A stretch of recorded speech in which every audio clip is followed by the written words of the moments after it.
Muy buenas, ¿qué tal? ¿Cómo estáis? Feliz viernes 19 de noviembre. Nosotros finalizamos hoy nuestra semana dedicándole el espacio necesario a la ciencia y a la historia. Hoy vamos a hablar de historia, de cómo aprovechamos, ¿no?, las energías renovables, si estamos hablando de sostenibilidad, si estamos hablando también del fin del petróleo. También salimos a la calle para conocer la opinión de la gente, si realmente saben en qué consiste esta terminología.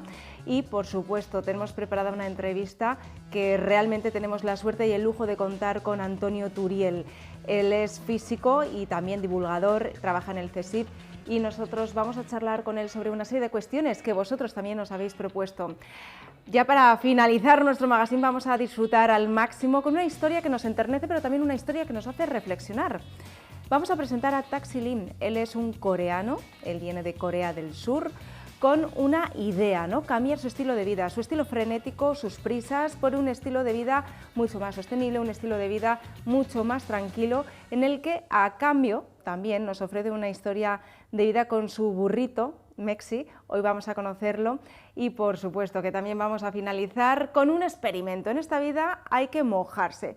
Vamos a dar una pista, de eso va, manos ahí un poquito al agua, manos también a la cabeza para darle vueltas a un montón de conceptos que vamos a aprender. Así que si estamos preparados, antes de comenzar con la primera entrevista vamos a conocer las oportunidades que también nos vienen también muy al pelo, ¿no? Papel higiénico Foxy se da 3 capas a 2,95. Venga, Gadis, el precio no es un problema. Mañana papel higiénico Foxy seda 3 capas, pack 9 rollos, 2,95 €. Y por supuesto vamos a hacer ese balance, cómo hemos estado consumiendo a lo largo de la historia. Vamos a hablar de sostenibilidad en diferentes términos con el historiador Francisco Balad. Muy buenas tardes, ¿qué tal? ¿Cómo estás? Bienvenido. Yo siempre digo que es muy importante recalcar la importancia de la historia. Hoy vamos a hablar de historia y ciencia de la mano. ¿Por qué? Porque para saber a dónde vamos necesitamos echar la vista atrás a veces. Siempre la historia es muy importante y en estos casos, en este caso que vais a hablar, se va a hablar de la ciencia, pues también la historia es fundamental. Y en el tema del petróleo, pues es indudable. Cómo hemos utilizado este recurso, pues es esencial para saber por qué estamos como estamos en este momento. Tenemos que revisar nuestros niveles de consumo, tenemos que revisar nuestros niveles de consumo de petróleo y materias primas y, por supuesto, damos la importancia también a esa evolución. Creemos en la tecnología, pero ¿hasta dónde llega la tecnología? ¿Hasta dónde llegan esos límites? Y vamos a centrarnos en la primera revolución industrial, luego hablaremos de la segunda revolución industrial y de las materias primas, que son pues nuestra fuente de energía ahora mismo. Claro, es que el petróleo ha sido esencial. La revolución industrial no se entiende sin las fuentes de energía, sin primero el vapor, naturalmente esa revolución que hizo que las máquinas pasaran de una economía doméstica a una economía industrial, ¿no? Y ahí el vapor fue lo primero y rápidamente pues la explotación de otras fuentes de energía, de otras materias, como por ejemplo el carbón, ¿no? que fue muy importante, que sigue siendo muy importante, y desde luego el petróleo, ¿no? Y no solo el petróleo, es decir, el petróleo es un material que se conoce desde la antigüedad, pero desde finales del siglo XIX y principios del siglo XX, lo que es fundamental es el refino del petróleo y los derivados del petróleo. Ahí ha estado, en el caso del petróleo, la gran revolución, ¿no? Todos los derivados que han hecho del siglo XX pues un siglo exponencial en la utilización del petróleo. Y claro, ahí sí que, hablando de por qué hemos llegado a esto, claro, hay dos términos que a mí siempre me gusta utilizar cuando hablo de estas cosas, que es, por un lado, la explotación de los recursos y, por otro lado, el aprovechamiento de los recursos. Explotación y aprovechamiento son las dos palabras que nos hacen saber por qué unas cosas se hacían de una manera y ahora pretendemos hacerlas de otra.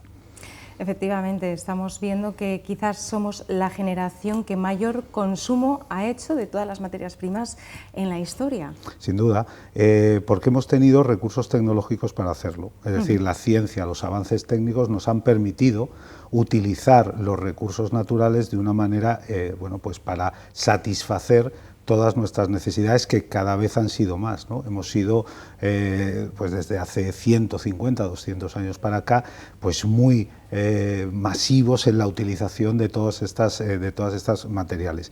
Fíjate, cualquier persona que nos esté escuchando, nos esté viendo, hace un repaso a todas las cosas que son derivados del petróleo, y prácticamente sin petróleo no podríamos vivir. Es decir, hacemos tantas cosas con el petróleo, con los derivados del petróleo, desde un fertilizante hasta cualquier cosa, ¿no? Es decir, un pesticida, y ya no solo para el tema del transporte, que es lo más habitual, ¿no? La gasolina, el queroseno, tal, ¿no? Pero hay muchas cosas que salen del petróleo y, claro, tienen un problema, muchas de ellas muy importante, que son los residuos que provocan.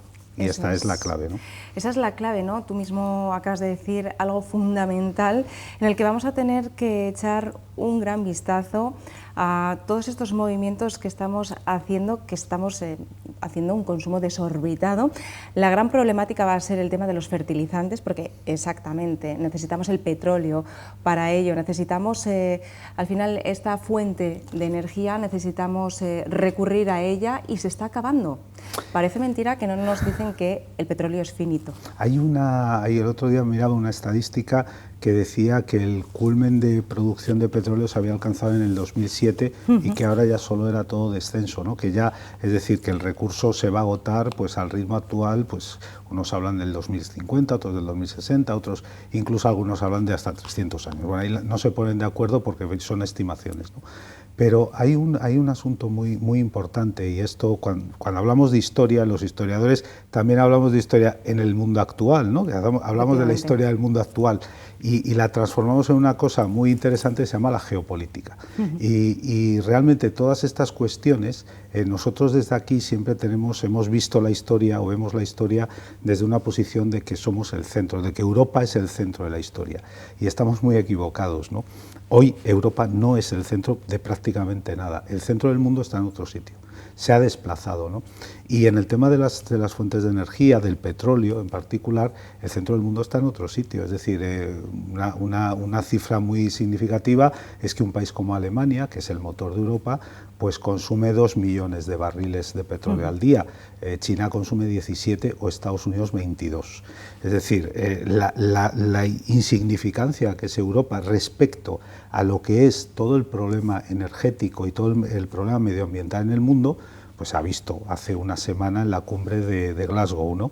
Es decir, nosotros tenemos efectivamente que hacer muchos esfuerzos, y Europa los está haciendo, pero la pregunta habría que hacérsela si el mundo se los está haciendo, ¿no? O que realmente donde está gran parte en este momento del motor económico del mundo, que es el sudeste asiático, se lo está haciendo, ¿no? Esa es una gran pregunta que nos tendríamos que hacer. Una gran pregunta a la que también sumamos el tema de la sostenibilidad. Ahora todo el mundo habla sobre sostenibilidad, pero Francisco, ¿realmente a qué nos referimos cuando hablamos de sostenibilidad? Pues yo lo utilizo mucho cuando estudiamos este tema del mundo actual y hacemos la referencia a la historia. Es decir, en los últimos 150 años lo que hemos hecho ha sido explotar los recursos. Hemos explotado los recursos en aras a un progreso al que el avance técnico, el avance social, el avance económico nos llevaba, ¿no? Era progresar, ese progreso ilimitado, ¿no? Entonces explotábamos todo, absolutamente todo. Creo que en nuestra tierra, aquí en El Bierzo, tenemos un ejemplo muy claro de esto, ¿no? Aquí se han explotado, se han esquilmado los recursos que teníamos sin, como decimos así coloquialmente, parece que no hubiese un mañana, ¿no? Es decir, los hemos explotado pensando que en la inmediatez, en el día en el que estábamos, ¿no? Claro, la sostenibilidad es otra cosa. Ser algo sostenible es aprovechar los recursos que tenemos, pero pensando en el futuro. Es decir, pensando en que, planificando para que los podamos disfrutar nosotros y nuestras generaciones que nos van a sustituir. Eso es aprovechar los recursos sosteniblemente, de una manera cuidando el medio ambiente, es decir, que sean sostenibles con el medio ambiente, pero también económicamente, socialmente, es decir, que a esa sostenibilidad que englobe todo, ¿no? Eso es aprovechar con criterio, mirando hacia el futuro y de una manera, lógicamente, programada y pensando siempre en las generaciones del futuro. Y sensata, ¿no? Claro que sí. Eso es que algo sea sostenible. Exactamente. Muchas veces pensamos que tenemos que utilizar el sentido común cuando es el menos común de los sentidos últimamente, porque se nos acerca una grandísima crisis. De hecho, ya estamos en esa crisis energética en la que hablábamos de un término muy importante, ¿no?, a nivel social, otro término también muy importante a nivel económico. ¿Realmente nos han educado para pensar en este sistema de sostenibilidad en el futuro? ¿O estamos en un sistema tan capitalista que realmente nos está obligando a consumir de una forma desorbitada? Bueno, yo en esto, es decir, hay que ser un poco, tener siempre la visión histórica, siempre es muy importante, ¿sí? Siempre es muy importante y sobre todo para hacer un análisis de la realidad actual mucho más calmado y mucho más amplio, ¿no?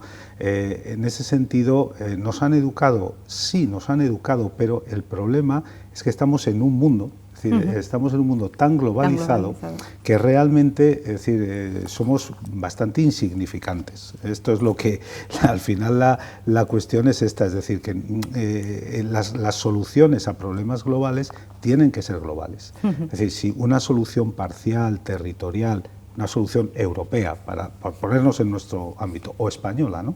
Es decir, es de muy buena intención hacer políticas de transición energética.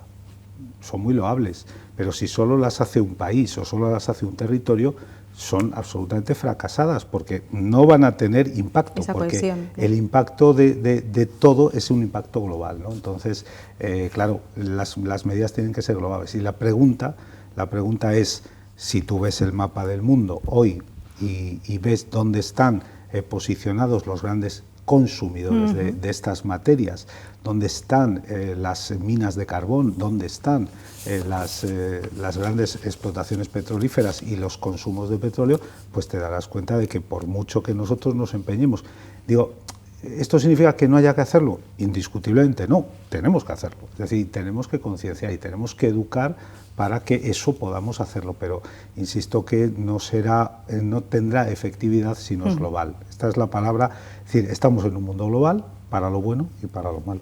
Desde luego que sí. La historia nos sirve también para echar esa vista atrás, como hemos dicho antes, y fijarnos cómo vivía el hombre y con qué recursos sobrevivía, con qué recursos consumía.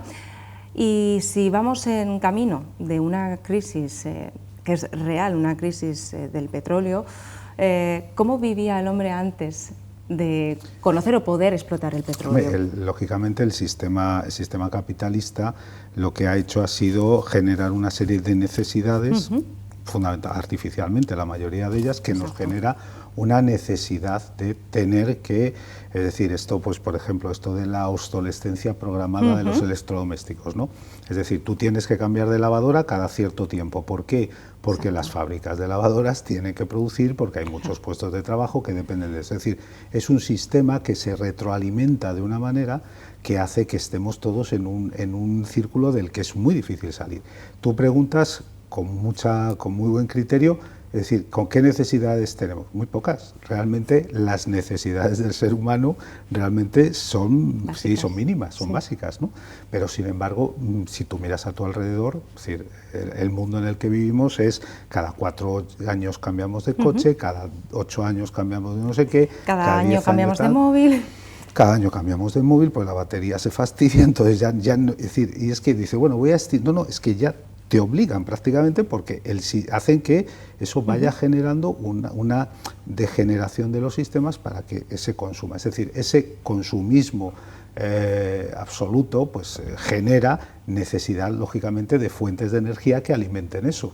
Y si las fuentes de energía no son sostenibles, no son renovables, no son tal, pues entonces eso es una dinámica absolutamente. Tú date cuenta también de una cosa que también la historia nos la enseña, la historia más reciente. En las anteriores crisis económicas, cuando había unas sobreproducciones en Europa optó, probablemente cometiendo un gravísimo error, en deslocalizar a sus empresas. Es decir, la mano de obra, porque era más barata, se fue a países y entonces hoy Europa depende no solamente de las fuentes de energía, sino también de todas las materias. Ahora mismo se habla de una crisis, como tú dices, energética, pero también se habla de una crisis de desabastecimiento. ¿Por qué? Porque no van a llegar productos. ¿Y por qué no van a llegar productos? Porque no se producen aquí. Porque hemos deslocalizado hace 30, 40, 50 años estas empresas que están en otros lugares que ahora tienen otros problemas de comerciales, etcétera, y entonces tenemos un problema muy grave, también de desabastecimiento. Y que se va a ir agravando con el tiempo. La gente quiera escucharlo o no quiera escucharlo, ¿no? Porque parece que es como que somos una piedra en el zapato, pero realmente yo creo que a través de los medios de comunicación nos tenemos que ver en la obligación, ¿no?, de contar la realidad que se está viviendo, la realidad que nos espera y realmente ponerle quizás solución. El problema es que para ciertas cosas no hay solución, porque la ciencia tiene sus límites, pero hablaremos de ello más tarde. Sin embargo, ahora mismo se acerca el Black Friday. Acabamos de hablar con el problema de los ministros, el problema de que tú vas a encargar un producto que está totalmente agotado o que te va a llegar en 4 meses en algunos casos. Problema con el transporte, etcétera. Esto ya es algo real. Pero fíjate, si acabas de poner el ejemplo de lo que estamos hablando, el Black Friday. El Black Friday. El Black Friday no es otra cosa que consumir por consumir. Por consumir. Es decir, no hay otra razón que no sea la de consumir. Te crean esa necesidad. Te crean la necesidad. Ahora tú llevamos una semana viendo en la televisión, escuchando en la radio, que hay que adelantar las compras de Navidad. Hay que adelantarlas, ¿por qué? Pues hay que adelantarlas precisamente para generar ese posible desabastecimiento. Es decir, es una continua campaña de estar en un mundo, es decir, y eso a la vez generando, eso es compatible, la pregunta sería, ¿eso es compatible con dinámicas educativas o de concienciar a la gente para pensar en un mundo sostenible a través de una transición? Muy difícil, muy María, complicado, muy complicado cuando a la vez te están diciendo que el viernes tienes que ir a cambiar el móvil, la lavadora y el no sé qué, ¿no? Una incongruencia. Incongruencia absoluta. Al 100%, pero ahí estamos, consumiendo y de una forma, además, a un ritmo galopante. Otra de las cuestiones, estamos hablando, ¿no?, de esa necesidad de consumo, pero también es importante conocer esa necesidad de saber si las crisis se repiten, si la historia se repite y qué haremos, ¿no?, en cuanto nos encontremos en ese momento incómodo que a nadie le gusta escuchar, sobre todo si hablamos a términos económicos y políticos, de la situación real que nos encontraremos en muy poco tiempo, ¿no? Ya están hablando de 2025, como máximo 2050.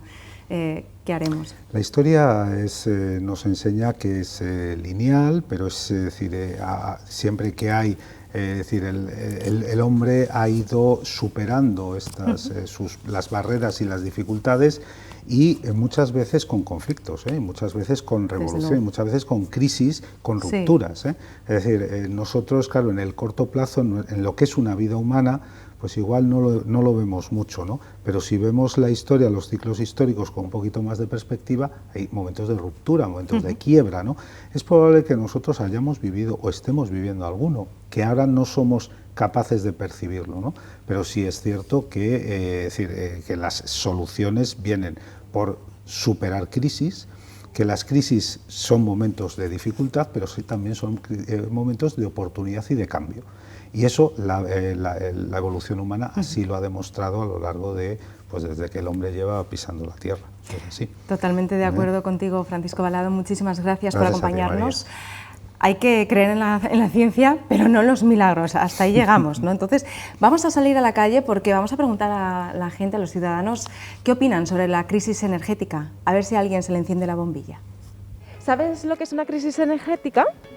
No, no te voy a mentir, no lo sé. No. ¿Crees que estamos utilizando la gran mayoría de nuestras materias primas?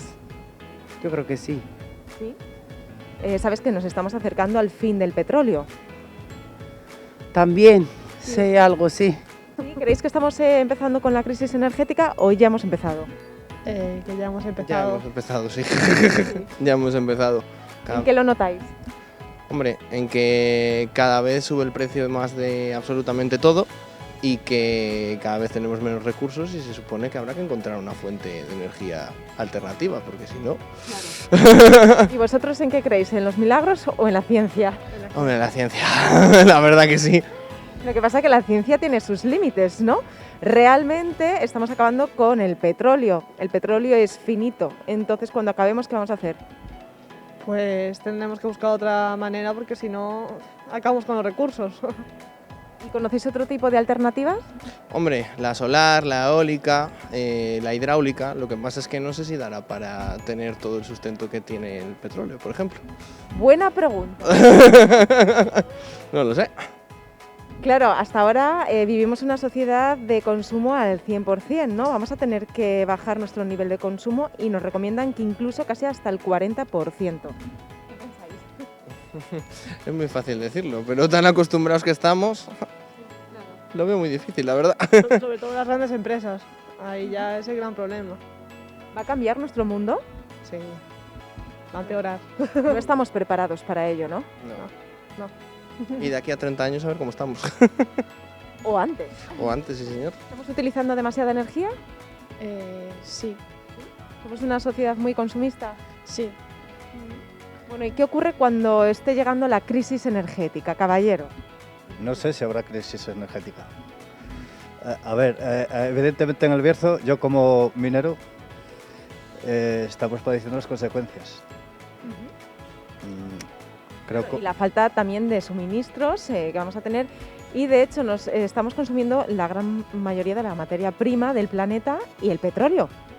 Pues claro, pero aquí yo creo que hubo ¿cómo diría yo? No sé cómo expresarlo, pero que nos pasaron las ruedas por encima o sea, pasó el carro por encima de las vacas. Sí. Es decir, que hubo mucha anticipación y esto yo creo que, ya te digo, que como minero se preveía que iba a pasar. Claro, ¿y qué alternativas tenemos? Ahora mismo la eólica, solar, no sé. ¿Y son suficientes? ¿Vamos a necesitar otras? Según informaciones, pues sí, ¿no? Si hubiera un buen racionamiento, una buena disposición de empresas y todo eso, pues creo que sería una alternativa, pero... Nadie nos ha avisado sobre esto, nadie nos está diciendo que nos estamos cargando el planeta, que estamos consumiendo más de lo que deberíamos. Sí. Ya lleva años advirtiéndose, ¿no? Pero bueno, no sé. No interesará mucho, ¿no? No, Ante una sociedad consumista. no sé. Nos obligan a ser demasiado consumistas y no sé. Es que son explicaciones que se tienen que vivir el día a día. Y cuando se acabe el petróleo, ¿qué podemos hacer? Uf. Porque si te das cuenta, necesitamos el petróleo para todo. Incluso, bueno, no solamente para el transporte, sino para otro tipo de fabricación de cosas. El futuro dicen que es el hidrógeno, ¿no? ¿Y eso está probado? En teoría en la automoción sí, dicen que funciona, pero bueno, nos están metiendo motores eléctricos que tampoco se sabe cómo va a terminar. No sabemos, o sea, no hay, por decir, no sé, recargas sí, todos coches eléctricos, pero no tienes dónde cargarlo, no tienes, o sea que va todo... Claro, ¿y con qué se fabrican esos materiales? Queremos correr mucho, pero tampoco tenemos la previsión de dónde vamos a llegar. No sé. Lo cierto es que el mundo está cambiando y mucho, ¿no? Mucho. Sí. Esto va muy acelerado. Pero vamos a ir hacia atrás. Hombre, supuestamente no. Espero que no. Que esto, que la modernización, pues para algo será, ¿no? Pero bueno. Claro, ahí están los tecnopositivos, ¿no? Que se piensan que realmente va a haber algo que nos salve un milagro, pero los milagros no existen. No, los milagros, los experimentos, como dicen por ahí, con gaseosa, ¿no? Y poco más. ¿Estamos ante una sociedad consumista? Sí. ¿Sí? ¿Crees que estamos agotando los recursos y la materia prima del planeta? Creo que sí. ¿Sí? Creo que sí. ¿Qué va a pasar cuando acabemos con el petróleo? Creo que es para todo el mundo, ¿no? Claro, sí, para usted también. No, a mí también, Claro. sí. ¿Qué va a pasar? Ya no funcionará todo, es que llevan eso del coches, ¿no? De todo tipo de que utilizar de petróleo, ¿no? Que hay recursos en el planeta. ¿Crees que nos estamos cargando el planeta? ¿Crees que estamos utilizando la gran mayoría de la materia prima del planeta? Sí, posiblemente sí. ¿Y qué estamos haciendo mal? Consumir de más, produciendo mucho, por mucho desabastecimiento. Claro. Si hablamos de desabastecimiento, estamos ahora mismo utilizando ya prácticamente los últimos recursos del petróleo, ¿no? Sí, para combustibles y tal, que podríamos disminuir su uso. Pero ¿qué va a pasar cuando se acabe el petróleo? Bueno, posiblemente busquemos alternativas. ¿Y las estamos buscando ya? Depende, para qué cosas. En el tema de los coches, pues sí, con los coches eléctricos y tal, y para lo demás, pues nos está costando. ¿Qué crees que deberíamos hacer? ¿Qué tipo de alternativas necesitamos? Pues tema de producción de electricidad, calefacciones y todo eso. Cuando hablamos de sostenibilidad, ¿a qué nos referimos? Pues contaminar poco, con el menor gasto posible y contribuir a mejorar el planeta. ¿Crees que estamos siendo demasiado positivos para la realidad que se nos viene encima? Sí, porque se nos viene un gran problema en un futuro.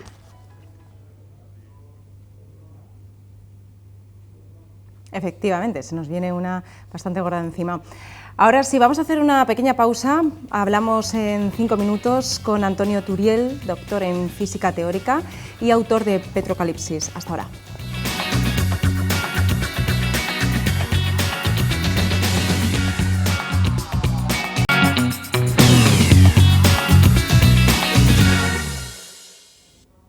Ya estamos de vuelta a las 5 menos 20 de la tarde y ahora sí establecemos conexión en directo con Antonio Turiel, doctor en física teórica, autor de Petrocalipsis y actualmente trabaja en el CSIC. Bienvenido, Antonio, buenas tardes. Hola, buenas tardes, ¿qué tal, María? Muy bien, hablamos ahora de un escenario muy próximo, es el fin del petróleo. Hablaremos también de diferentes temáticas como ese desarrollo sostenible, economía circular, diferentes términos que realmente no sabemos si van a funcionar en los próximos años teniendo en cuenta la situación actual que tenemos y cuando realmente los problemas más fuertes llegarán en el 2050, 2025. Antonio, cuéntanos. A ver, los problemas ya han empezado realmente, ¿eh? Todo el problema que tenemos en la actualidad con la cadena de suministros tiene muchísimo que ver con la escasez energética que ya se está desarrollando y todos los problemas que hay de problemas de carestía de la electricidad, tanto pues en Europa como los cortes de luz que se están produciendo en la China o en la India, tienen que ver en esos casos con la falta de gas o con la falta de carbón. Entonces, es una situación que de hecho ya está en marcha, que está cada vez retroalimentándose más, que es un proceso que tendrá vaivenes, habrá momentos mejores y momentos peores, y yo estoy seguro que cuando los precios bajen un poco, pues se dirá, bueno, ya está, el problema se solucionó, porque en el fondo no hay una voluntad de intentar resolver los problemas de fondo reales, ¿no? Entonces, bueno, tenemos que comprender que no es una cosa que es puntual, no va a ser algo que va a ser en un momento concreto, sino que va a irse desarrollando a lo largo de los años, y que en realidad ya comienza de que ya está empezando a causar problemas. Hay muchas empresas que están empezando a tener problemas de viabilidad por el alto coste de la electricidad, de la energía en general, o porque simplemente no les llegan materiales para hacer su trabajo normalmente, y esto va a ir a peor. Esto ya ha empezado y va a ir a peor. Desde luego que sí. De hecho, en 1977 se emitió, ¿no?, un programa específico hablando sobre esta problemática, pero ¿realmente los ciudadanos tenemos la suficiente información acerca de esto o, como hemos visto, que hemos salido anteriormente a la calle para preguntar a la ciudadanía si realmente conocían la terminología de crisis energética, etcétera, qué opinaban, si creen en alguna solución, ¿no? Y bueno, pues cada uno ha respondido lo que pensaba. Antonio. Pero es lógico, quiero decir, es un problema muy complejo y es un problema para el cual además no se pretende dar una solución razonable, porque lo que se está esperando es que se produzca un milagro tecnológico que nos permita esencialmente no cambiar nada. Entonces se está haciendo creer que se va a producir una sustitución simple en la que vamos a pasar de combustibles fósiles a combustibles derivados de las fuentes renovables, o que vamos a hacer una sustitución todo eléctrico con electricidad renovable, cuando en realidad aquí hay muchísimas limitaciones de la cantidad de energía que se puede suministrar, de los materiales que se requieren, de la dependencia que también tienen los combustibles fósiles, y luego un montón de otras cuestiones técnicas que al final nos dicen, bueno, esto no es ni mucho menos tan sencillo, ni siquiera es probable que se pueda hacer de la manera que se está diciendo, ¿no? Y en ese sentido yo creo que se hurta un debate necesario sobre cuál es el modelo de sociedad que tenemos que construir a partir de ahora, teniendo en cuenta los problemas de carestía y escasez que cada vez vamos a tener con más intensidad. De hecho, ya estamos notando esa crisis energética. ¿En qué estamos notando esa crisis energética más fácilmente? ¿En qué nos podemos fijar? Bueno, yo creo que la mayor parte de la gente tiene claro que la electricidad se ha vuelto cara. Entonces, esto es lo que la gente suele pensar en primer lugar, ¿no? Para empezar. También, claro. Entonces, ¿por qué se vuelve la electricidad cara? Porque el gas se ha vuelto caro. ¿Por qué el gas se ha vuelto caro? Porque Argelia y Rusia, que son los principales suministradores hacia Europa, tienen problemas para aumentar su producción. La tienen estancada desde hace 10 años, su consumo interno crece y, por tanto, le queda menos para las exportaciones, y esto va a ir empeorando con el paso de los años. Entonces, ya nos falta gas y empieza a haber una competencia muy feroz a nivel de todo el mundo por el gas. Y la otra cosa, la que se está notando, es, por ejemplo, si usted va a la gasolinera, pues puede encontrar que el precio del diésel ahora mismo no está en los máximos que vimos en 2008, pero ya no está muy lejos de aquello. Cada vez está más cerca. ¿Qué pasa? Que el diésel ahora cada vez es más difícil de producir, porque el petróleo bueno, el que era fácil para producir diésel, tocó máximo en el año 2005, o sea, hace 16 años ya, y se han ido poniendo otros sucedáneos para intentar de alguna manera pues compensar que este petróleo ya no subía, y estos sucedáneos son muy malos, en particular algunos no valen para hacer diésel, con lo cual empieza a faltar diésel. Pensemos que ahora mismo la producción de diésel es un 15% inferior a lo que era en el año 2015, que fue cuando se tocó el máximo, y esto está encareciendo el transporte por carretera, lo cual lleva a que le bajan el sueldo a los camioneros, empeoran sus condiciones laborales. Estos lógicamente pues se cabrean, ya no quieren, ya empezamos a reconocer que tenemos una falta de camioneros no solo en el Reino Unido por el Brexit, sino también en España, en Europa, en Estados Unidos, y luego el transporte marítimo se encarece, con lo cual todo va más caro, las cosas llegan más tarde, bueno.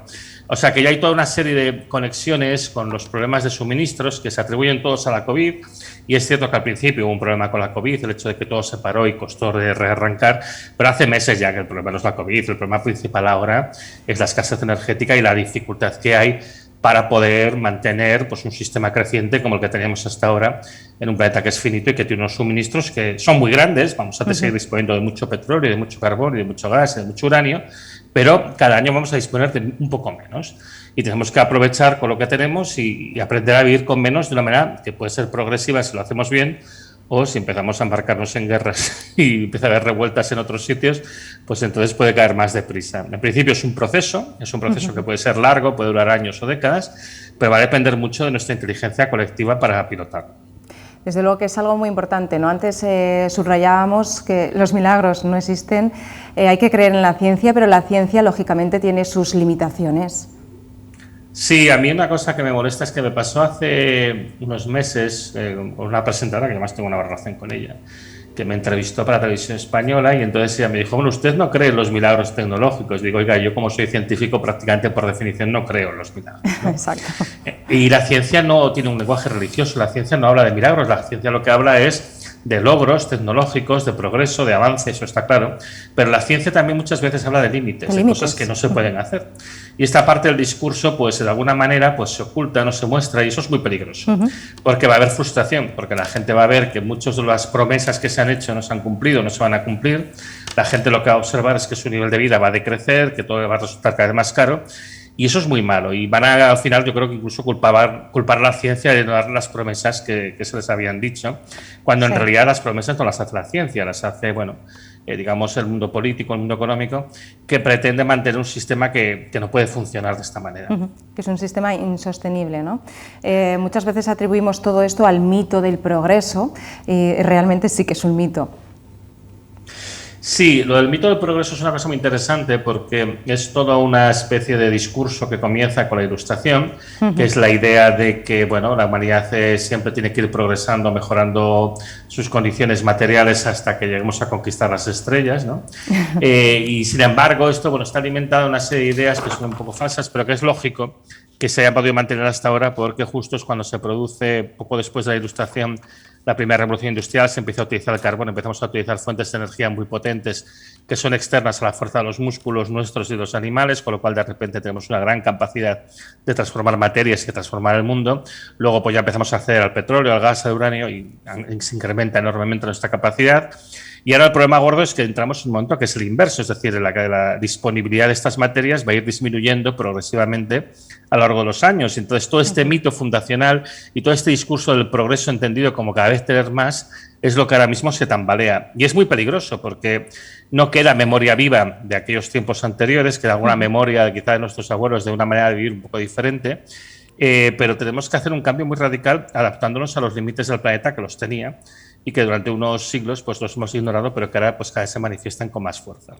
Efectivamente, de hecho no hay plan B, ¿no? El plan B realmente es esa adaptación a una nueva realidad, a un nuevo mundo, pero es muy duro, ¿no? El problema es que no haya plan B, es que yo creo que no hay ni plan A. O sea, yo el problema gordo que le veo a la situación actual es que se propone un modelo de transición hacia la renovable eléctrica, que además está sirviendo para justificar un gran despliegue de proyectos renovables. Por ejemplo, en León se quieren desplegar un montón de parques fotovoltaicos y de parques eólicos, sin que realmente se sepa muy bien cómo se puede aprovechar la energía eléctrica que van a producir, sin que se tengan en cuenta las limitaciones de toda la energía que realmente se puede producir y sin tener en cuenta que va a haber limitaciones de los materiales que se necesitan para construir estos sistemas y que luego no se van a poder tampoco mantener, porque se utiliza mucho petróleo para las actividades de mantenimiento, incluso las instalaciones, ¿no? Entonces, el problema es que se ha apostado todo a una única carta, que es el de la renovable eléctrica, que en el fondo puede ser un callejón sin salida y entonces nos puede dejar en una situación mucho peor, porque nos podemos encontrar de que nos falta energía para hacer todos los cambios que realmente queremos hacer, porque esta apuesta sea una apuesta equivocada, ¿no? Y para mí este es el mayor de los peligros, ¿no? Que estamos yendo detrás de una solución que en principio es la que se ha escogido porque es la que mejor se adapta a las preferencias de los grandes poderes económicos, pero es que ellos no se dan cuenta de que técnicamente no es viable, que no va a funcionar como ellos esperan. Es como una falacia, ¿no? Antonio, el tema de las energías renovables no se sostiene, no hay otro tipo de alternativas, la alternativa o la única solución es ser realista, aceptar una situación ya inminente. Y de hecho ya lo estamos viendo, de hecho podríamos llamar esta nueva época la época de la escasez, si hablamos en cuestión de materias primas, de productos. Sí, yo de hecho uno de los primeros ensayos que yo escribí en mi blog hace ya unos cuantos años, porque era previsible que pasaría esto, se llamaba la gran escasez, ¿no? Y es el problema de la situación que estamos empezando a vivir ahora, que como le digo será un proceso y hará vaivenes, habrá momentos que mejoren relativamente, pero la tendencia general siempre va a ser empeorar, ¿no? Y sí, va a ser una situación en la que cada vez va a ser más difícil hacer todo esto y no olvidemos además que el cambio climático nos separa, sigue estando allí, con lo cual encima vamos a tener unas condiciones ambientales que cada vez van a ser más difíciles. Yo no diría tampoco exactamente que la renovable no sea la solución. Yo creo que evidentemente todo lo que vamos a poder obtener se va a sacar de las energías renovables a medida que los combustibles fósiles y el uranio vayan desapareciendo progresivamente.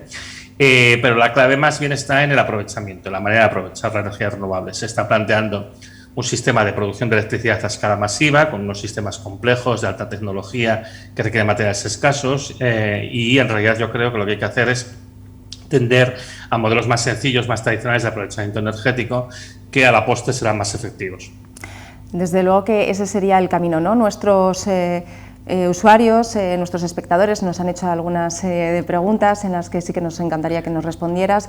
Por ejemplo, el tema, como no, que ahora mismo todo el mundo habla sobre ello, de los coches eléctricos. Si hablamos de movilidad, no sería la solución más efectiva, pero hablamos contigo que seguramente le vas a dar esa respuesta más acertada, Antonio. A ver, el problema de los coches eléctricos, bueno, los coches eléctricos tienen muchos problemas de per se, ¿no? Pero uno de los problemas más graves es las limitaciones de los materiales que se necesitan, ¿no? Las tecnologías de baterías que tenemos ahora se basan en el litio, también se requiere cobalto para hacerlas menos pesadas y menos voluminosas y bueno, ahora se está pensando en otras químicas un poco menos limitadas a nivel de los materiales, porque el problema es que el litio y el cobalto pues hay una cantidad limitada y una capacidad de producción que es limitada y no da para abastecer todo lo que se querría hacer a nivel de todo el planeta. Pero el problema es que todas estas otras alternativas químicas pues son peores. Básicamente tienen menos necesidades energéticas. Lleva muchísimo tiempo experimentándose con baterías y ya se sabe que esto es a día de hoy lo mejor que se puede hacer con mucha diferencia y se basa en estos materiales escasos que además para su extracción se utiliza mucho petróleo y para su transporte, con lo cual volvemos, es un poco la pescadilla que se muerde la cola. Y eso entre otras muchas limitaciones que tienen. Entonces, realmente además es curioso porque se está poniendo el foco en una cuestión que es un poco más accesoria, que es, aunque sea importante, que es la movilidad, cuando deberíamos estar prestando más atención a otras cuestiones que yo creo que son mucho más perentorias, ¿no? Que es, por ejemplo, la producción de alimentos, que ahora mismo pues, se ve comprometida por el problema de los fertilizantes, ¿no?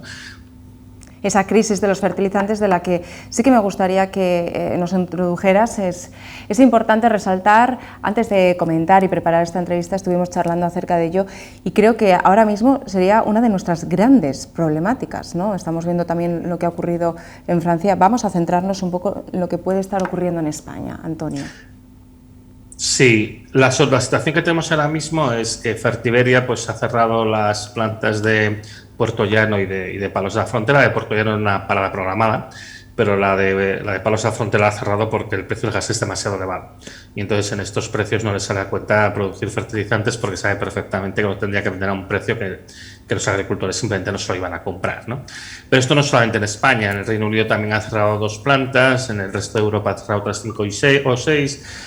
China ya no exporta más fertilizantes nitrogenados, con lo cual nos encontramos que ya estando en época de siembra del cereal de invierno, pues no tenemos fertilizantes. Entonces, por ejemplo, aquí en Cataluña, como hay exceso de purines, pues lo están compensando con esto, pero es que el problema fundamental que tenemos aquí es que esto va a afectar en general a la producción de cereal de toda Europa y de otros países, y el problema que tenemos es que, hombre, en España se importa mucho grano de fuera para mantener toda la cabaña ganadera.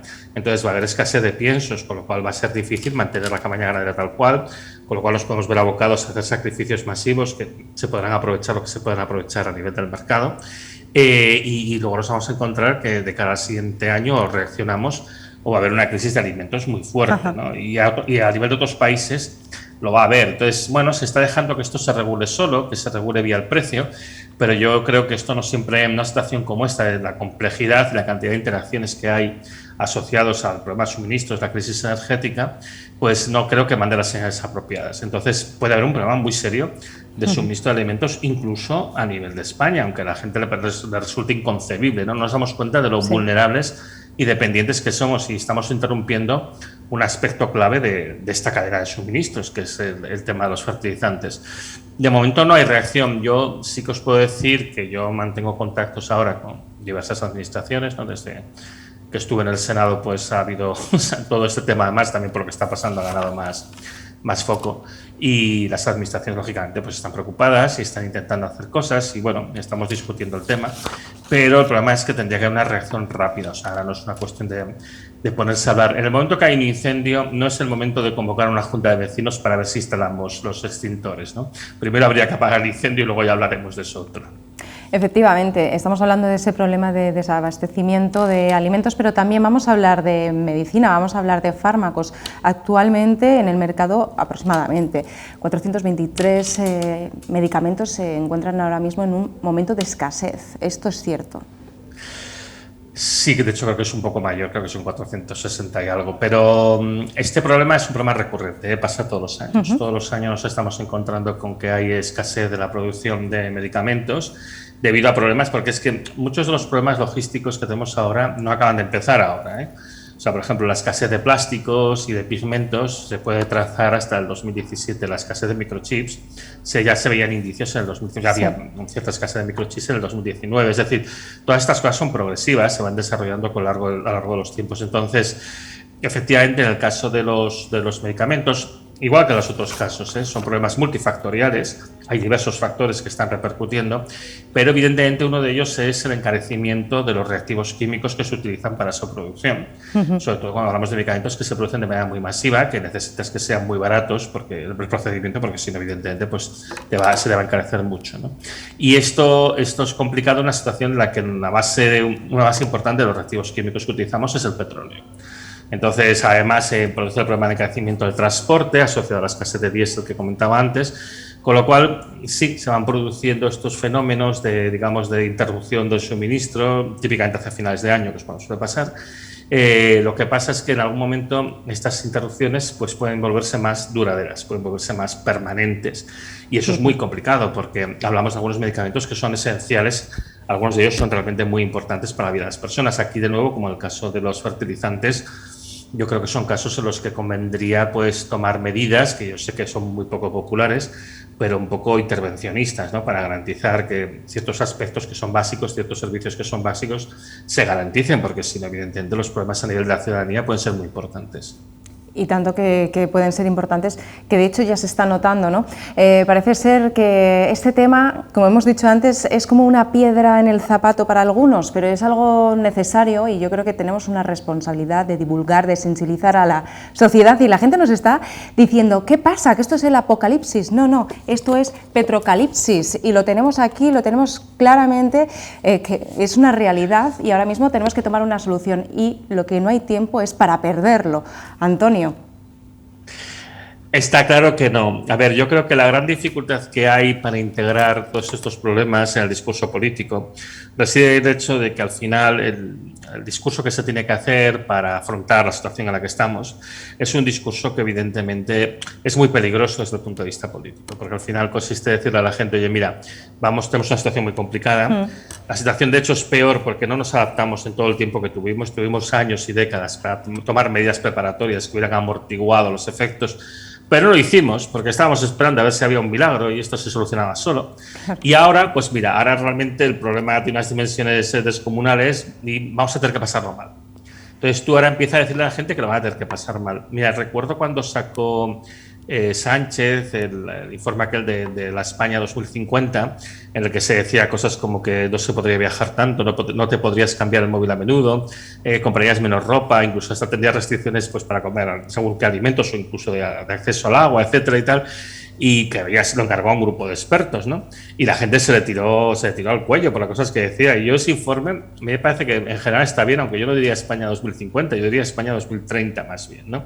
Y eso con suerte, haciendo las cosas bien. Entonces, cuesta mucho, tiene un peso político, tiene un coste político tan elevado que es muy difícil decir las cosas de una manera muy clara y reconocer que ahora lo que nos espera es apretarnos el cinturón y hacer frente a situaciones muy complicadas justamente para evitar los males mayores, ¿no? Y ahora, ¿quién le pone el cascabel al gato? Pues nadie se atreve. Otro de los puntos fundamentales, ¿qué hay de los núcleos rurales?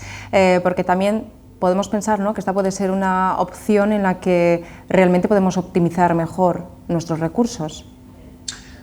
Yo creo que sí. A ver, todo el problema principal que tenemos es el momento de la transición, el momento del cambio. Los cambios siempre son peligrosos cuando son de la profundidad y el alcance de lo que estamos hablando. Entonces yo creo que en un medio plazo, superado el momento inicial va a ser duro, va a ser complicado. Puede haber gran desplazamiento de personas, puede haber revueltas, puede haber inestabilidades, puede haber hambre y puede haber propagación de enfermedades. Todo esto puede pasar, no tiene por qué y se puede evitar y estamos a tiempo de evitarlo. Pero si no se hace nada, evidentemente que todas estas cosas podrían pasar, ¿vale?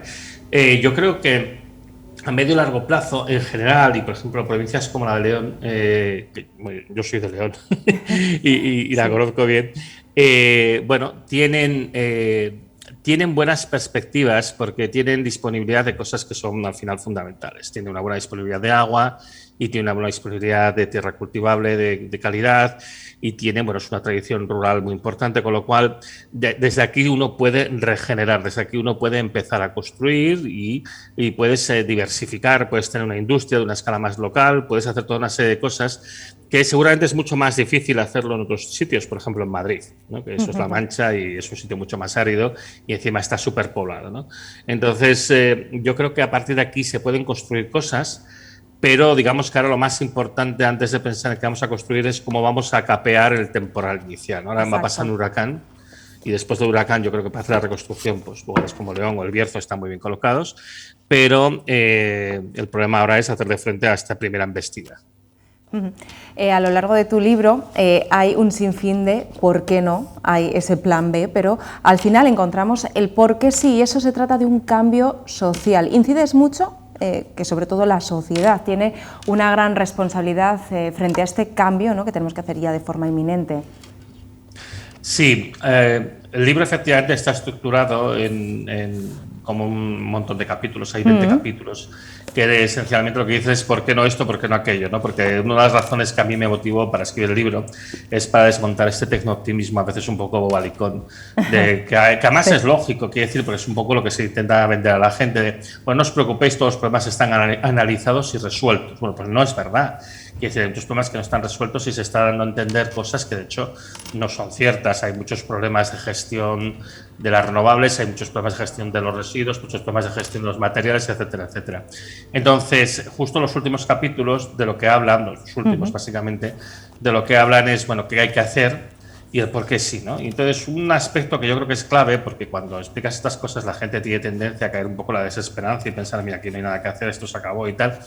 Que no es verdad, que a nivel científico y a nivel tecnológico nosotros sabemos cómo hacer para mantener un nivel de vida, no un estilo de vida, un nivel de vida muy parecido al actual, incluso mejor en algunos aspectos, haciendo cambios importantes en la manera de la que utilizamos los materiales y utilizamos la energía, y tenemos el conocimiento y la técnica para hacerlo.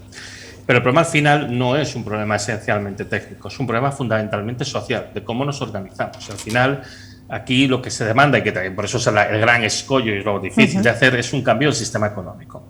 Un sistema económico no puede estar orientado en un planeta finito al crecimiento ilimitado, al usar y tirar, a la generación de residuos, al consumo irresponsable. Aquí al final lo que tenemos que hablar es, bueno, de cómo mantenemos el equilibrio con el planeta, en cómo producimos aquello que el planeta puede reponer y cómo no contaminamos más de lo que el planeta puede regenerar, que eso es la base de la sostenibilidad al final, ¿no?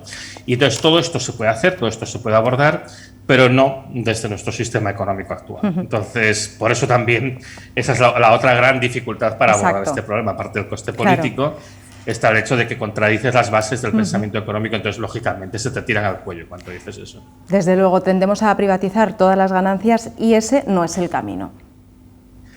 No, está claro que no. O sea, a ver, yo creo que bueno, mucha gente puede alegar que el modelo económico que hemos tenido hasta ahora pues no es muy injusto porque tiene tendencia efectivamente a hacer esto, ¿no? Privatizar las ganancias y socializar las pérdidas. Pero aquí ya vamos a un problema que es diferente, ¿no? Que ya va al margen de temas de, bueno, que sería más de teoría política y de justicia social, sino que es un tema más simple, es un tema únicamente de posibilidad física de mantenimiento de este sistema. Y este sistema necesita tener un ingreso infinito de recursos y una capacidad infinita de alzar los residuos, ¿no? A nivel de los residuos estamos viendo un problema muy serio, con la contaminación en general y con el cambio climático en particular, que nos va a poner un peaje muy duro en los próximos años.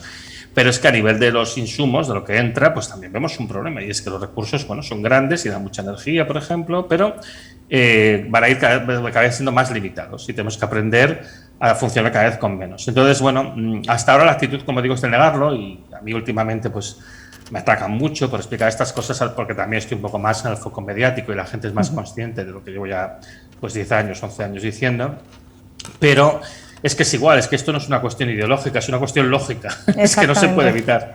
Y de hecho es que la verdad escuece, ¿no? Y hay veces que cuando lo estamos viendo enfrente, de hecho esto ya se ha hablado desde hacía muchos años, volvemos a repetir, ¿no? Desde 1977 se lleva recalcando esta situación y parece que nos estamos resistiendo, ¿no?, a un cambio. Al final no es más listo el que realmente tiene mayor fuerza, sino el que mejor se adapta a este cambio, ¿no? Y esa sería quizás la solución, Antonio.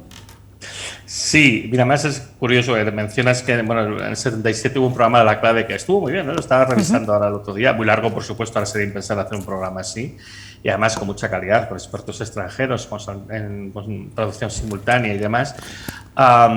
Pero realmente este problema efectivamente se empezó a hablar de él hace unos 50 años, a principios de los 70, más o menos cuando nací yo.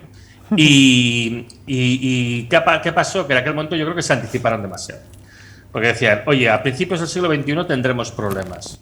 Eso es de aquí muchísimo tiempo, déjame en paz. Yo vivo mi vida y ya está. Sí. Entonces, este aviso se ha ido repitiendo varias veces, ¿eh? Se volvió a hacer en los 80 y se volvió a hacer a finales de los 90, que ya con el programa a las puertas se podría decir. Hubo un artículo muy importante de dos geólogos, Colin Campbell y Jean Leger, publicado en Scientific American, una buena revista científica, que hablaba del fin del petróleo barato y las consecuencias que tendría, ¿no? Y, bueno, es un problema que se ha ignorado y tal. Todavía ayer en Twitter un chico y tal, en plan cuñado, me decía, no sé qué, esto es mentira, nunca ha pasado, no sé qué, a pesar de que ya está pasando, o sea, a pesar de que ya ves que la producción de petróleo va reduciéndose ya, ahora ya se está viendo, hemos pasado al máximo de producción, y todavía hay gente que te lo niega aún ahora, ¿no? Ahora que ya lo tienes delante de las narices, ¿no? Entonces, es muy curioso, ¿no? Y también aquí influye mucho pues el discurso dominante, la manera de ver las cosas, y sobre todo no entrar en contradicción con el poder económico. El poder económico, esto no quiero oírlo hablar, aunque al final también es de su interés, porque es que al final igualmente su modelo de negocio no es viable y se van a arruinar las empresas. Esto, a mí últimamente me consultan muchas empresas medianas y no tan medianas, sobre problemas que tienen ahora concretos, y digo, bueno, es que si pensáis que no va a haber cambios, os podéis estrellar, o sea, os podéis arruinar. Y hay que hacer cambios, y cambios muy importantes. Y yo entiendo que es difícil integrar esto, pero es que si no lo haces, pues te puedes descapitalizar, puedes estar esperando a que baje el gas, que baje la electricidad, o que baje el petróleo, o baje el transporte, o baje no sé qué, y bajará en algún momento, pero volverá a subir y tú te arruinarás. Entonces, o empiezas a comprender que tienes que hacer cambios, o si no, no tienes ninguna supervivencia. Pero esto digo a nivel de las personas y a nivel de las empresas. Totalmente. Pero bueno, es muy radical, es muy diferente a lo que dicen los expertos oficiales. Bueno, yo creo que hemos aclarado ciertos conceptos, ciertos términos. Antonio Turiel, un auténtico placer charlar contigo. Ojalá la próxima vez que nos veamos sea en el plató de la 8 Bierzo. Serás bienvenido, ya sabes que estás en casa. Aquí te esperamos, muchísimas gracias. Y como decíamos antes, esto no es el apocalipsis, esto es Petrocalipsis. Muchísimas gracias. Muchas gracias a vosotros. Chao, cuídate. Ahora sí, vamos a hacer una pequeña pausa. Os invito un poco a esa reflexión. Podéis compartir vuestros comentarios a través de nuestras redes sociales, a través de nuestro correo electrónico. Y ahora volvemos con una historia en la que también vamos a pensar y vamos a reflexionar sobre el estilo de vida que llevamos hasta ahora.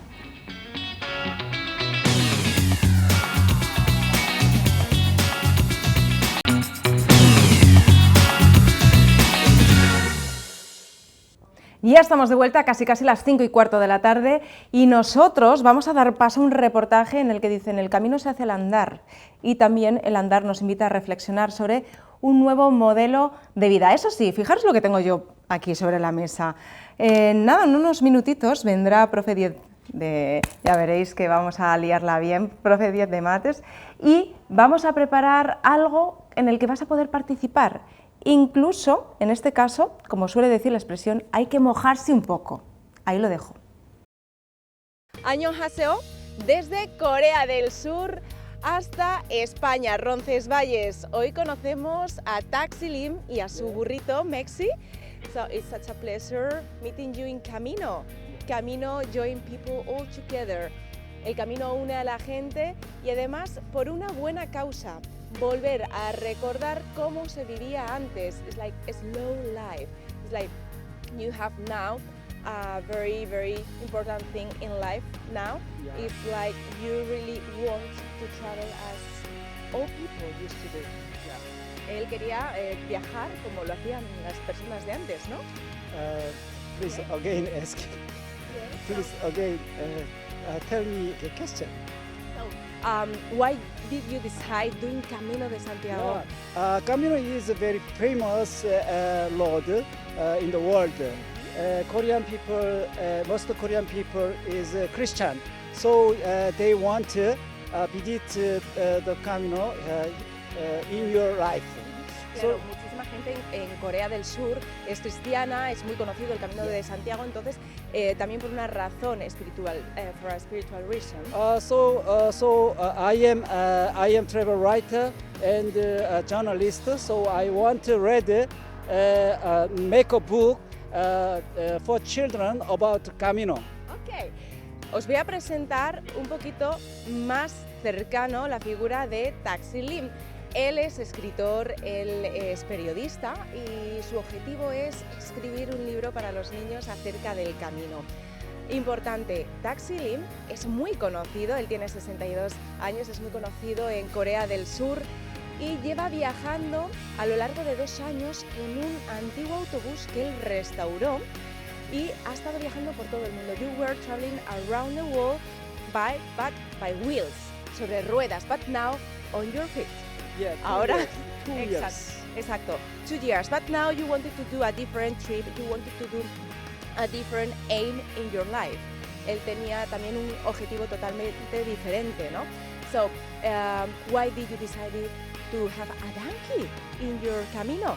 Yes, ¿Por qué elegiste escoger a Mexi en el camino? Donkey is a very important animal in camino. El burro es un animal muy importante en el camino. Yeah, horse is for load, his load, their load, but donkey for only luggage.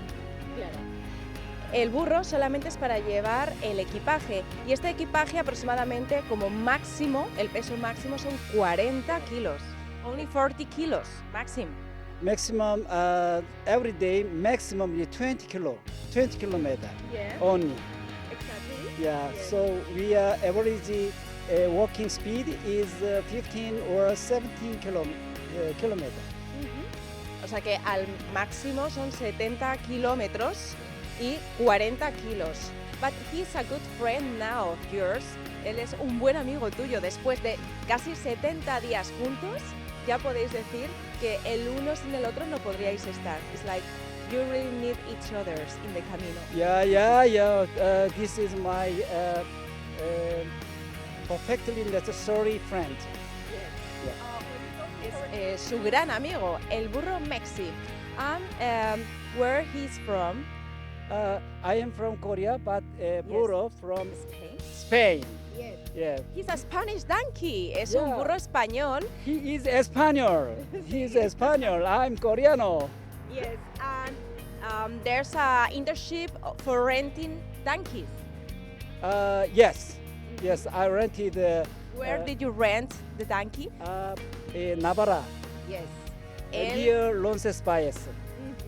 Él hizo este servicio de alquiler de burros. Suena un poco extraño decirlo, pero efectivamente desde Navarra te alquilan un burro porque es una forma diferente de hacer el camino. I don't know if you had any problem for hosting in different places with the donkey. Sorry. Did you have any problem with the donkey for going to albergues? ¿Tuviste algún problema para ir con el burro a los albergues? Yeah. No problem. Most albergue owner, welcome burro, oh bonito, yeah. They very like. Yes, they really love animals and they really love donkeys. O sea que en los albergues no tuvo ningún tipo de problema para hospedarse con Mexi, que él es muy bueno, él ya está acostumbrado, él está acostumbrado ya a taxiling y más o menos it's difficult finding a place. You have to book. No. You have to book, or you just go to the camino and then you find a place to host there. Sorry, I don't. Yes, you have. When you go to albergues, you look before, or you already book the places where you are gonna stay, or you go on your way and then you just look. Yes, it's like you have a planned route. My planned route to Santiago from Roncesvalles. Okay, it's like sometimes we are lost in translation. I'm asking you, it's like now you are going to Villafranca. Yes. But in Villafranca, have you already booked your albergue? ¿Has reservado tu albergue or just on your way? Yesterday I met some people. He told me I met some people to Ponferrada. He said he told me he has albergue in Villafranca, and so he said me he has been traveled the camino with donkey. Okay. Yeah, he is. His name is Jesus. Jesús. Yeah, Jesus. O sea que también ha viajado. This friend of yours has already traveled with the donkey. Yes, so we are going to meet Villafranca to meet Jesus. Yeah. Okay. And what's the name of albergue? Albergue name is Henix Albergue. Okay. So, él se dispone a llegar a Villafranca y más o menos no planifica su ruta, sino que le van recomendando diferentes amigos que se va encontrando dónde alojarse. So, and what's the best part of doing camino? ¿Qué es lo mejor de hacer el camino? Best area? Yes, what's the best thing of doing camino? It's like the friends you meet, the people you meet, the landscape. Spanish people like bureau, all the people. So I met many lot of Spanish on the road. They gave me many presents. La gente le regala muchísimas cosas cuando le ve porque le gusta mucho los burros. Yeah, the burro food and the apple. What does he eat? Yeah, sorry. What does he eat? What is his food? ¿Qué come? Yeah, apple. Manzanas. Manzana. Manzana, sometimes oat. You know oat? The wheat, like oat. Wheat. Yeah, wheat. Cereales. Yeah, and the sleeping area, the garden. Good garden. Yeah. So, many things gave me. Many things gave me about our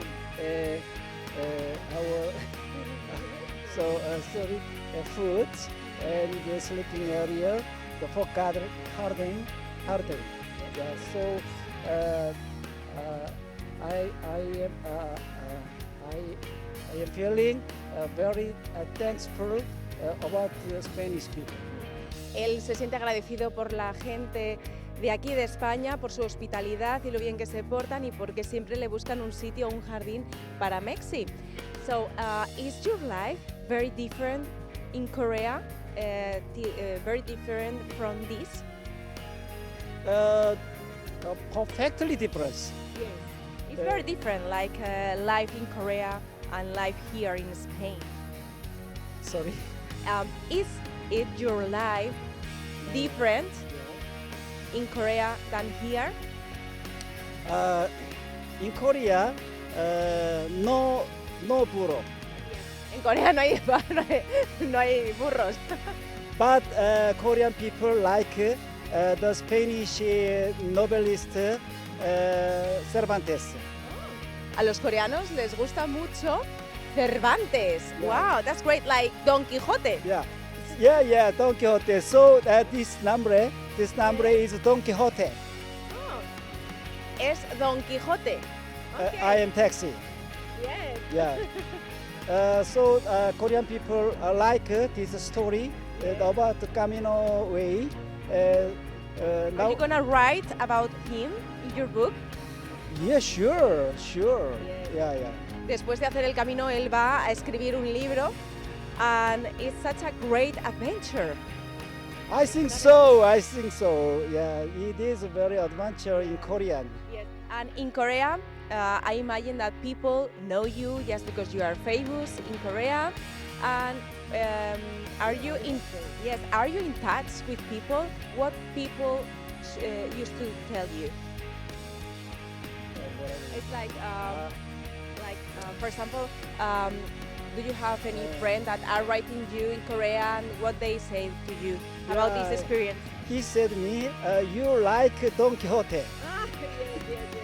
So very special experience story. So I wish my book about the Camino maybe popular in Korea. Espera que su libro sea muy popular en Corea. And last but not least, y por último, you wanted to do Camino just because you wanted to do a different way of life. In Korea, you're always in a rush, you're always in a hurry, and now it's a slow Camino way. is very different with another road because this road is long history.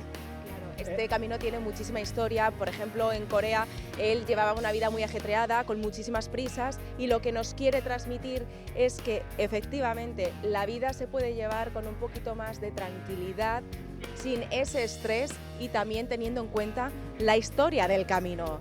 I surprised. He wants to eat, quiere comer. Yeah. The way on the road because a small town has special story. Las pequeñas ciudades y los pequeños municipios tienen historias especiales. Yes. When I begin of the plan this Camino Way, I think I wanted to travel in big city. For example, León, Burgos, and Ponferrada, and Santiago. But now my travel is doing for small village. Okay. So you changed your mind. Cuando él comenzó el camino, él quería pasar por las ciudades grandes para conocerlas, como por ejemplo León, Burgos, pero algo le hizo cambiar de idea al pasar por pequeños municipios que tenían tanta historia, y quizás es una nueva forma también de afrontar una nueva vida, ¿no?, en el pequeño entorno rural. So it's a great chance meeting you. Okay, so I wish you have a great camino, you have a buen camino, and I hope you have a safe trip to Santiago. Thank you so much. Okay. Buen camino, you said me, buen camino. Thank you so much. Muchas gracias. Muchas gracias. How you say in Korean? 대단히 감사합니다. 대단히 감사합니다. 대단히 감사합니다. 감사합니다. 대단히 감사합니다. So difficult, un poco difícil, pero si nos damos cuenta, el mejor lenguaje, el mejor idioma siempre es una sonrisa, y los ojos de un animal nunca mienten. Nos vamos a Santiago, vamos allá. Buen camino, let's go.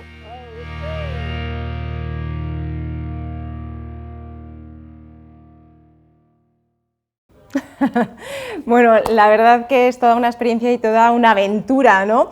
Esto del inglés nos vamos a tener que poner las pilas, que es lo que tenemos aquí sobre la mesa, porque tanto Taxi Lim como yo estábamos hablando entre nosotros y decíamos, bueno, vamos a hacer lo que podamos, ¿no?, en otro idioma que no es el nuestro, pero al final, si dos personas quieren, se entienden, ¿no? No tiene mucha ciencia, pero esto sí. ¿Qué tal, Sergio Barrio? Bienvenido. Qué ganas teníamos de verte. ¿Cómo ha cambiado todo esto, eh? Bueno, muchísimo, Está espectacular, muchísimo. Desde luego que las cosas cambian, esperemos que para mejor, y esperemos que también utilicemos un poquito más esto, ¿no? Y en este caso nos vamos a mojar, porque hay veces que para ciertas cosas necesitamos tirarnos de lleno a la piscina o al vaso, que lo tenemos ahí. Chicos, esto depende de quién lo quiera intentar, que lo intenten con cuidadito en casa. Bueno, si yo soy capaz de hacerlo, como manazas que soy, pero esto lo hace cualquiera, y además yo para estas cosas de circuitos eléctricos siempre he sido un poco, todas manos así, muy, no sé, ¿eh? Antes, justo ahora, si esto veis la mesa que tiene por ahí, es porque al intentar instalar los cables, pues reventé uno de los lápices, así que si puedo yo, puede cualquiera, eso está claro. Bueno, pero nos vas a echar un cable, nunca mejor dicho, para conocer diferentes conceptos. ¿Qué tenemos sobre la mesa? Sí, vamos, como hoy hablasteis de energía, ¿sí?, y el hidrógeno dicen que va a ser unas energías de las próximas energías renovables, una energía muy interesante. Aquí en el Bierzo están haciendo cosas muy guays sobre el hidrógeno, pues vamos a hacer un experimento que es muy típico de bachillerato, que lo hacen mucho los alumnos de bachillerato, que se llama la electrólisis del agua, que es, vamos a explicarlo así con nuestras amigas, las moleculillas y los átomos como hacíamos, ¿te acuerdas? Genial, ¿no? claro que vale, sí, entonces, de hecho yo de menos nosotros, todo el mundo, o espero que, bueno, la mayoría de la gente sabe que el agua se le llama H2O, ¿vale? Pero no es coincidencia, es porque H es del hidrógeno y O del oxígeno, es decir, una molécula de agua tiene 2 átomos de hidrógeno y un átomo de oxígeno, pues sería más o menos esto. Te paso al muñequín, ¿vale? Bueno, entonces aquí tenemos otra molécula de agua, ¿vale? Es decir, las moléculas están formadas por átomos, es muy común confundir átomos y moléculas. Se ve claramente ahí que una molécula de agua tiene 2 átomos de hidrógeno y un átomo de oxígeno, que bueno, que tiene un poco de imaginación, pero la imaginación siempre es buena, ¿no? Y H2O se conocen. Sí, se conoce con el otro, pero viene la electricidad. Entonces lo que hace la electricidad es que la molécula de agua se va a transformar en gas hidrógeno y en gas oxígeno. Pero los gases son diatómicos, por así decirlo. Entonces este irá con este, perdón las orejas, este irá con este, ¿sí? Y luego estos dos irán juntos. Luego tendremos, al final, a ver si se ve en cámara, tendremos es difícil. Me faltan brazos. ¿vale? Venga, yo te ayudo. Vale, tendremos esto que hay aquí. Vale, entonces, 2 moléculas de agua formarán pues, esto que hay aquí. Si os dais cuenta, el doble de hidrógeno que de oxígeno. Por eso vamos a hacer la electrólisis y en uno de los 2 electrodos se verá bastante gas, esas burbujitas de gas, que será el hidrógeno, y en el otro no se verá mucho menos, porque es el oxígeno. A ver si se nos ve. Venga, voy a intentar poner este fondo aquí. Este experimento lo he hecho muy pocas veces. Vamos a ver primero sin fondo, que a lo mejor se ve bien. Sí, seguro que y sí. luego, vamos a ver si se ve. ¿Se ve ahí? ¿Se ve? Sí. Se ve. Sí, se ve. Es difícil, sí, que pero se ve. Se ve que en un electrodo sale más gas que en el otro, y en ese es el del hidrógeno. En el cátodo se forma el hidrógeno, bueno, generan todo el oxígeno, pero bueno, y eso es una forma de obtención de hidrógeno, ¿vale? Es cierto, de hidrógeno, perdón. Es cierto que ahora los métodos son mucho mejores porque, bueno, estamos utilizando electricidad para el hidrógeno, pero bueno, es una forma súper guay de ver cómo se transforma un líquido en un gas. Súper visual. Podemos verlo otra vez, a ver si se ve un poco mejor con el negro, porque no sé yo. Y a ver con esta otra pila, que está más nueva. Vamos a ponernos las pilas. Porque esto es difícil de ver en pantalla. En pantalla. A ver si se ve ahora. Sí. Sí, se ve como burbujea, ¿vale? Mira. Ahí lo tenemos, ¿vale? Y no la he liado parda hoy, no te quejarás. Hoy no. Hoy está el plató, la verdad, que bastante limpito. Pero se ve como burbujea, ¿vale? Entonces, se ve que en uno sale más gas, ese es el hidrógeno, y el otro va un poquitín como más despacio, ese es el oxígeno. Es una forma de obtener de agua, pues vamos a obtener oxígeno e hidrógeno, ¿vale? Genial, me encanta este experimento tan molón. Sí. Es una pasada. Bueno, de hecho, ya la gran mayoría de la gente se está preparando para los exámenes. Con todo esto parece que es de otra forma cuando vas aprendiendo conceptos y materias. Sí, no, la verdad es que estos experimentos están muy guay y bueno, y yo creo que lo podemos hacer todos en casa, que es lo que mola. Sí. Claro que sí. Por cierto, me encanta tu gorra, profesor 10 de mates. Claro que sí, aunque para probar no lo vais a hacer por la gorra. Eso está clarísimo, que se tienen que poner un poco las pilas. Sí, hombre, les vamos a desear mucha suerte. Muchísima suerte a todo el mundo a todos los que tienen exámenes ya, que ya no les falta nada. Y al resto que sigamos aprendiendo, ¿no? Que nos sigamos sorprendiendo con la ciencia, y al final pues ese es el camino. La ciencia también tiene sus limitaciones, nos lo decía Antonio Turiel, pero también lo decimos desde aquí, desde nuestra sección, ¿no? Porque en nuestra sección, ¿os acordáis cuando hablábamos en el Rincón de la Ciencia, que había veces que los experimentos salían y otras veces pues no salen, ¿no? Claro, es así. Es decir, la ciencia, yo siempre digo que nos da la certeza, ¿vale? Nunca nos dice la verdad, porque la verdad, según dice un amigo mío, Ernesto García Camarero, la verdad es está como fuera del alcance de los seres humanos, pero sí sabemos que con el conocimiento que tenemos actualmente, pues podemos tener la certeza de que ciertas cosas ocurrirán. Así es. Pues chicos, os dejamos seguir practicando el fin de semana. Y al resto de la gente que quiera participar con nosotros, lo tenéis muy fácil. Ya sabéis, nos podéis escribir a través de nuestras redes sociales, a través de nuestro correo electrónico. Y como dicen, todo lo que suma. Nos vemos el lunes. Chao.